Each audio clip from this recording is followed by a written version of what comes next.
हर वर्ष की भांति आज भी नवलगढ़ सैनिक संस्थान की तरफ से और सैनिक छात्रावास में सावित्रीबाई ज्योतिबा फुले की जयंती मनाई जाती है। आज इस कार्यक्रम के अंदर 194 जो जयंती थी, इस जयंती में नवलगढ़ के इतिहास में मुझे लग रहा था कि ये जयंती कोई अलग ही रूप से मनाई जा रही है। आज के दिन जिस तरीके से सर्व समाज में जो जोश देखा गया है, जोश के साथ साथ जो सैनिक समाज की संगठित जो भावना है, उसकी कदर 36 कौम में से 35 कौम पहले से करती आई है, क्योंकि ये समाज सदैव सबके साथ रह करके सबके साथ सबको साथ लेकर के चला।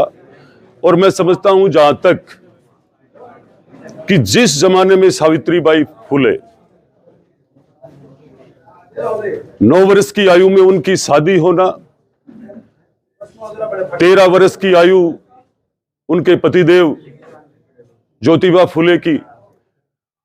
उस जमाने में उन्होंने शादी के बाद शिक्षा के क्षेत्र में पूरे भारत के अंदर महिला शिक्षा के अंदर सर्वप्रथम यदि देखा जाए तो हमारे देश की महिलाओं की शिक्षा को लेकर के,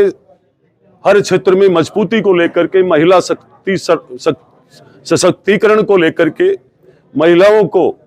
किस तरीके से मजबूत की जाए, वो रास्ता दिखाने वाली सावित्रीबाई ज्योतिबा फुले थी। आज हम उनके कर्म और उनके दिए हुए मार्गदर्शक को याद करते हैं।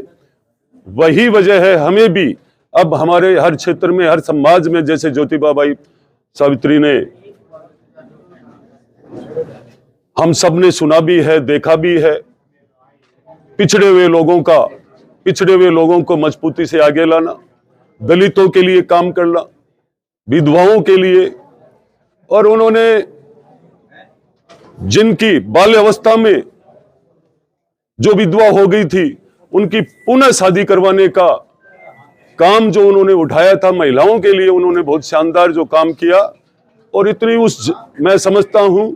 आज की महिला और उस जमाने में जब महिला अपने घर से निकल करके और शिक्षा के क्षेत्र में यदि पढ़ने के लिए खुद आगे जाती, वो तो बहुत दूर की बात है, उस जमाने में घर से भी कोई नहीं निकलता था। इस महिला को मैं प्रणाम करते हुए यही कहना चाहूंगा कि सावित्रीबाई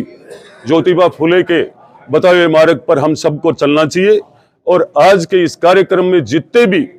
रक्तदाता, रक्तवीरों का, स्वेच्छा से रक्त करने वालों का सबसे बड़ा धन्यवाद दूंगा। इस बात को लेकर दूंगा कि जब भी कोई रक्त शिविर लगता है रक्तदान का, उस समय निश्चित रूप से यह तय करना चाहिए, सबको बढ़ चढ़ करके हिस्सा इसलिए लेना चाहिए कि ऐसे शिविर में सभी ग्रुपों के जो भी ब्लड है, रक्त की जरूरत है, वो ऐसे कैंप में, ऐसे शिविर में सारे इकट्ठे हो जाते हैं। ये मान के चलना, कई बार किसी ऐसा परिवार जो कमजोर हो, जिसको कोई ब्लड देने वाला नहीं हो और जिसको ब्लड की आवश्यकता हो, उसकी रगों में जब इस रक्तदान के शिविर के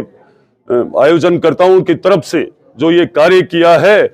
और जिन्होंने रक्तदान दिया है, उन सब को निश्चित रूप से उनका कर्म का प्रतिफल सदैव मिलेगा। मैं ये गारंटी से कहता हूं। आज के दिन जिन लोगों ने आज बढ़ चढ़ करके रक्तदान में हिस्सा लिया, उनको भी धन्यवाद। और मैं हमारे नगर पालिका के चेयरमैन सुरेंद्र जी, हम सब पहले कहते थे सैनिक संस्था के अध्यक्ष और पूर्व चेयरमैन,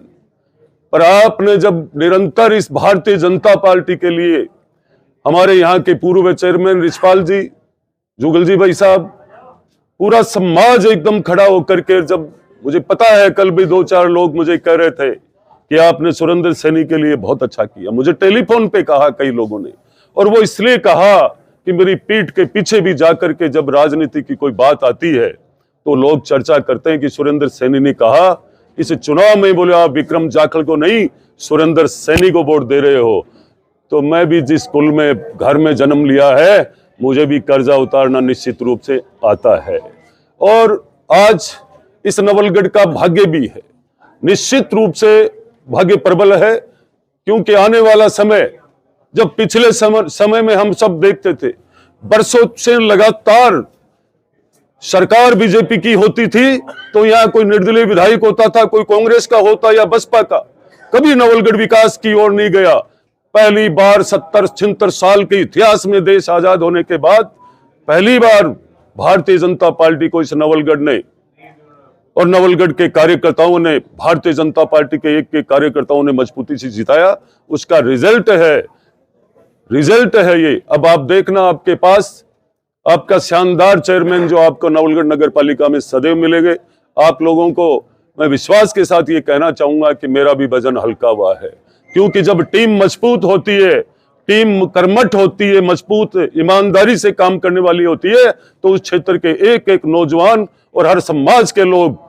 खुशहाली से अपना विकास करने के लिए सदैव तैयार रहते हैं। कंधे से कंधा मिलाकर चलना चाहिए, क्योंकि हम लोगों ने देखा है नवलगढ़ की कई पीड़ा है। जब मैं विधायक बनते ही काफी लोगों ने कहा साहब कर्मचारियों को दौड़ाएंगे, भगाएंगे, तो मैंने ये भी कहा था सबको कि जो काम नहीं करने वाला है और यहाँ के लोगों का, यहाँ के कार्यकर्ताओं को मान सम्मान नहीं देने वाला कर्मचारी है, निश्चित रूप से उन लोगों में सुधार हुआ है और कहीं भी उनको भयभीत नहीं रहना चाहिए। मैं यही कहना चाहूंगा, उनको अच्छा काम करना चाहिए, ताकि लोगों में आपका भी संदेश अच्छा जाए और सरकार का भी अच्छा जाए।